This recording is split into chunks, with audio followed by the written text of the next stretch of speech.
The positive tone of trade-related leaks and jawboning last week has decidedly faded into uncertainty surrounding reports that Beijing is demanding larger reductions in tariffs before committing to this Phase 1 deal that Trump once described as practically finished.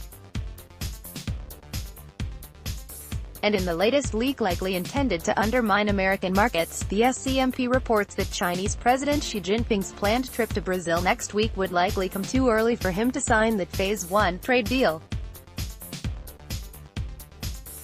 Analysts in recent days had speculated about the trip to an emerging markets summit in Brasilia, with many hoping it might present an opportunity for Xi to stop over in the U.S. and seal the deal, since Chile cancelled the APEC summit that was supposed to host the deal signing later this month.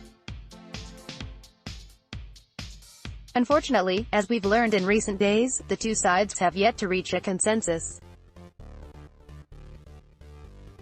And that probably won't happen until after President Xi has safely returned to Beijing.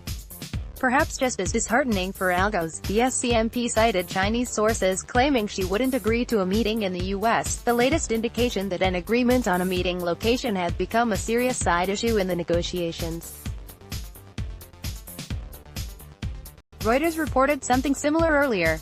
Leaders from Brazil, Russia, India and South Africa are expected to attend the summit, which is set for November 13 and 14, alongside Xi. Meanwhile, Chinese media are reporting that Beijing is demanding the removal of all American trade war tariffs before agreeing to even a partial deal, a position that Washington has repeatedly rejected as a deal-breaker. The deal is not balanced yet, the person said, declining to be named because of the sensitivity of the issue. The U.S. needs to give a more solid commitment to China on the tariff issue. At least the U.S. should drop the December 15 tariffs or stop labeling China as a currency manipulator, to show dignity to China, one media org said. The removal of tariffs was Beijing's innermost concern. We've explained time and time again how Washington sees the tariffs as a critical enforcement mechanism.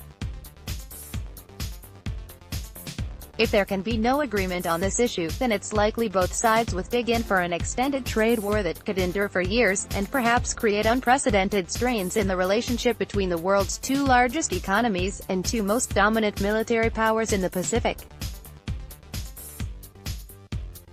Let's block